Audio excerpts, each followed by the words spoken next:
నమస్తే,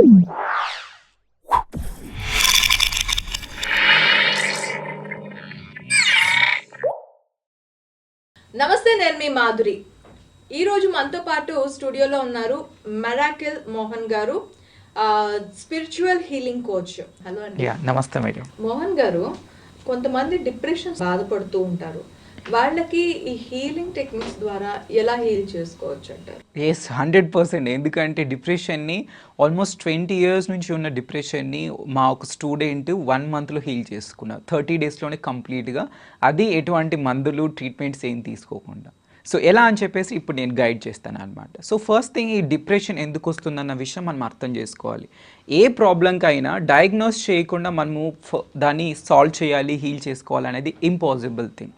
so root cause డిప్రెషన్కి ఏంటి అంటే మెయిన్గా మెంటల్గా ఎక్కువ స్ట్రెస్ తీసుకోవడం వల్ల, మెంటల్గా ఎక్కువ ఏదో పదే పదే ఒక దాని విషయం గురించి ఆలోచిస్తూ ఉండటం వల్ల, మేబీ అది గతానికి సంబంధించి కావచ్చు, లేకుంటే ఫ్యూచర్ రిలేటెడ్, అంటే నా కెరియర్ ఎలా ఉంటుంది, లేకుంటే మా పిల్లల భవిష్యత్తు ఎలా ఉంటుంది, నా భవిష్యత్తు ఎలా ఉంటుంది, అండ్ ఫైనాన్సెస్ గురించి మేబీ ఓవర్గా ఆలోచించడం వల్ల, ఇలా పదే పదే ఒక దాని విషయం గురించి ఆలోచించడం వల్ల, మేబీ ఇంకొన్ని కేసెస్లో అంటే మా స్టూడెంట్స్తో డీల్ చేయడం వల్ల సో కొన్ని ప్యానిక్ అటాక్స్ అనేది జరుగుతుంది. ఇన్ కేస్ ఏదైనా యాక్సిడెంట్ చూసినప్పుడు కానీ, లేకుంటే వాళ్ళ ఫ్యామిలీలో లవ్డ్ వన్స్ ఎవరైనా బాడీని వెకేట్ చేసినప్పుడు కావచ్చు.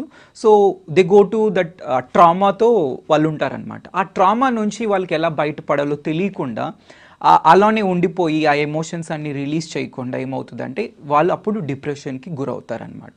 అండ్ దీని నుంచి బయటపడడానికి వాళ్ళు యాంటీ డిప్రెసెంట్ మెడిసిన్స్ యూస్ చేస్తారు, స్లీపింగ్ పిల్స్ యూస్ చేస్తారు. కానీ తాత్కాలికంగా అంటే టెంపరీ రిలీఫ్ ఉంటుంది కానీ వాళ్ళు పర్మనెంట్గా దీన్ని హీల్ చేసుకునే పాసిబిలిటీ ఉండదు. ఎందుకంటే అది కారణం ఏంటి అంటే వాళ్ళ యొక్క ఆలోచన విధానం కావచ్చు, ఎమోషన్స్. మెడిసిన్స్ ఆలోచనల్ని, మన యొక్క భయాల్ని, నెగిటివ్ ఎమోషన్స్ని రిలీజ్ చేయదు. అది ఏం చేస్తుంది, తాత్కాలికంగా మనం మంచిగా నిద్రపోవడానికి ఈ బ్రెయిన్ షట్ డౌన్ చేసేస్తుంది మెడిసిన్స్. అంతేగాని ఆ రూట్ కాజ్ ఎక్కడ ఉంది దాన్ని ఫిక్స్ చేయదు అనమాట. ఎందుకంటే medicine don't have the capacity to understand about thoughts and emotions. Only మనకి మాత్రం ఆ కెపాసిటీ ఉంది. సో అందుకే ఒక పర్సన్ డిప్రెషన్ వచ్చిన పర్సన్ను వాళ్ళని నేను క్వశ్చన్స్ అడిగినప్పుడు, అంటే మీకు ఎప్పుడు వచ్చింది డిప్రెషన్, అంతకుముందు బాగున్నారు కదా, సో మీకు ఎప్పుడు డిప్రెషన్ వచ్చింది అన్నప్పుడు, ఎగ్జాక్ట్లీ ఈ టైంలో వచ్చింది, ఆ ఇన్సిడెంట్ రావడానికి ముందు ఏం జరిగింది అని అన్నప్పుడు ఇలాంటివి ఏవో కొన్ని ఎగ్జాంపుల్స్ చెప్తారు. అంటే వాళ్ళ లవ్డ్ వన్స్ రిలీవ్ అవడము. డిప్రెషన్ లో ఉన్న వాళ్ళకి తాము డిప్రెషన్ లో ఉన్నామనే సంగతి కూడా తెలీదు చాలా వరకు. బట్ కొంతమంది ఐడెంటిఫై చేస్తారు. ఐడెంటిఫై చేసి దానికి కొన్ని మెడిసిన్స్ వాడుతూ ఉంటారు. మెడిసిన్స్ వాడుతున్నప్పటికీ ఏదో మేనేజ్ చేసుకోగలుగుతారు కానీ దాన్ని పర్మనెంట్గా హీల్ చేసుకోవాలనే ఒక అవగాహన చాలామందికి లేదనమాట. ఓన్లీ మెడిసిన్స్ మాత్రమే హీల్ చేయగలగాని చాలామంది నమ్ముతారు. కానీ మన యొక్క మైండ్ పవర్, బాడీ యొక్క పవర్, ఒక చిన్న ఎగ్జాంపుల్ చెప్తాను. ఎలా అంటే మెడిసిన్స్ లేకుండా మనం హీల్ చేసుకోవచ్చు, ప్లస్ ట్రీట్మెంట్స్ లేకుండా మనల్ని హీల్ చేసుకోవచ్చు. చాలామందికి ఇది వింతలాగా ఉంటుంది. They cannot believe it. Simple understanding ఏంటి అంటే, ఒక జంతువుకి ఏదన్నా దెబ్బ తగిలినప్పుడు ఏంటి అంటే అది with in a week or 15 daysలో 1 monthలో కంప్లీట్గా హీల్ అయిపోతుంది. ఎందుకంటే it is in allowing state. కానీ యాజ్ ఎ హ్యూమన్ బీయింగ్స్ మనం ఏం చేస్తాము అంటే ఆ న్యాచురల్ హీలింగ్ స్టేట్ని మనం స్టాప్ ఎలా చేస్తాము అంటే మెడిసిన్స్ యూస్ చేసి ఆ యొక్క హీలింగ్ ప్రాసెస్ని మనం స్టాప్ చేస్తాం. దాన్ని ఆర్టిఫిషియల్ చేసాం. న్యాచురల్గా జరగాల్సిన ప్రాసెస్ని ఇప్పుడు ఆర్టిఫిషియల్ చేసేసాం అనమాట. సో మన బాడీకి ఆల్రెడీ పవర్ ఉంది. సో దీన్ని ఏం చెప్తారంటే power which created the body has the power to heal the body. ఏదైతే శక్తి క్రియేట్ చేసిందో ఈ శరీరాన్ని, అదే శక్తి మనల్ని హీల్ చేస్తుంది.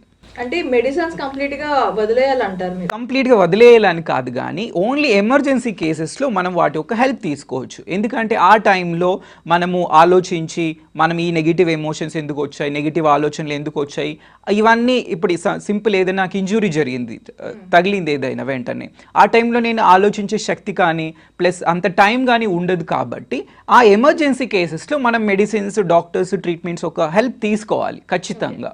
బట్ అదర్వైజ్ మనం ఏమి సాధన చేయకుండానే, అంటే వీటి గురించి తెలుసుకోకుండా, రూట్ కాజ్ ఏంటో తెలుసుకోకుండా మెడిసిన్స్ యూస్ చేయడం వల్ల దానివల్ల ఎటువంటి ప్రయోజనం ఉండదు. లాంగ్ టర్మ్ బెనిఫిట్ అయితే ఉండదు.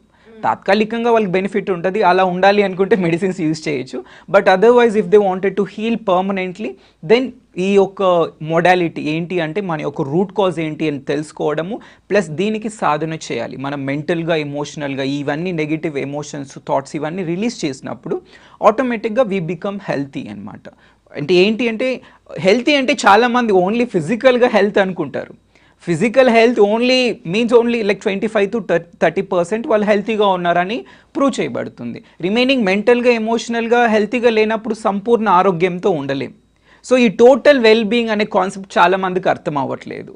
ఫస్ట్ ఒక మైండ్ఫుల్నెస్ గా ఉండాలి అంటే వాళ్ళకి ఇప్పుడు మన డిప్రెషన్ లో ఉండకూడదు అంటే మైండ్ఫుల్నెస్ గా ఉండాలి. సో ఈ మైండ్ఫుల్నెస్ వాళ్ళలో ఎలా క్రియేట్ అవుతుంది? మైండ్ఫుల్ అంటే mindful of like thoughts, mindful about eating, mindful about talking, అంటే ఏం మాట్లాడుతున్నాము, ఏం చూస్తున్నాము, ఏం వింటున్నాము, ఏం చేస్తున్నాము అన్న దీని గురించి ఒక అవేర్నెస్ ఉండడమే మైండ్ఫుల్నెస్. కానీ అలా ఉండటం లేదు.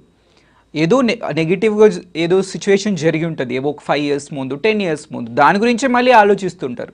అది ఎలా మైండ్ఫుల్ అవుతుంది? అది ఎప్పుడో జరిగింది, అయిపోయింది. కానీ పదే పదే దాని గురించి, అంటే మైండ్ కూడా సెన్సెస్ వాళ్ళ కంట్రోల్లో ఉండవు అన్నమాట, అవుట్ ఆఫ్ కంట్రోల్ అయిపోయి ఉంటుంది. దీనికి సర్టెన్ ప్రాక్టీసెస్ అనేది చాలా చాలా ఇంపార్టెంట్. లైక్ మెడిటేషన్ చేయడం కావచ్చు, కాసేపు రిలాక్స్డ్గా ఉండటము. సో చాలామంది ఈ రిలాక్సేషన్ అనే పదమే చాలామందికి తెలియదు. ఓన్లీ వర్క్ చేయడం, లేకుంటే బ్రేక్ తీసుకోవడం, అంటే పడుకోవడం, అంతవరకే తెలుసు.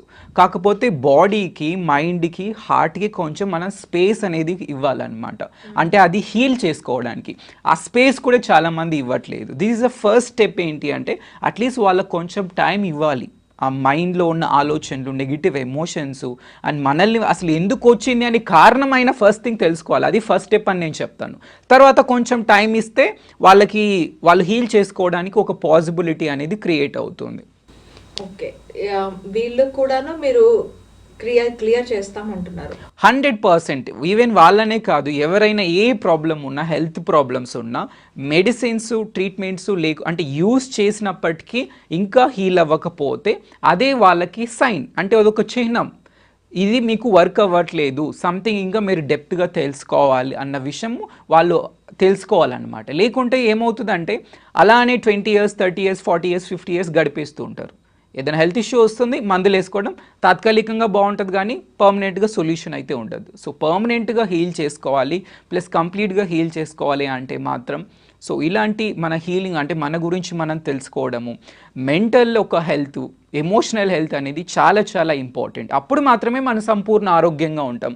ఓన్లీ ఫిజికల్గా హెల్త్ బాగుంది కానీ మెంటల్గా ఎమోషనల్గా సాడ్గా ఉన్నారు, డిప్రెస్డ్గా ఉన్నారు, ఎప్పుడు స్ట్రెస్, ఎప్పుడు కోపము, ఎప్పుడు చిరాకు, మరి అది ఎలా కంప్లీట్ హెల్త్ అవుతుంది? టోటల్ వెల్ బీయింగ్ అంటే completely opposite. Physical health does not mean a total well being కదా. So we need to consider this 3 aspects: ఫిజికల్గా, మెంటల్గా, ఎమోషనల్గా, స్పిరిచువల్గా కూడా. ఓకే, అది మనం ఇంకొక నెక్స్ట్ ఎపిసోడ్లో మనం స్పిరిచువల్ హెల్త్ గురించి కూడా మనం మాట్లాడుకుందాం. Thank you so much Madhuri గారు.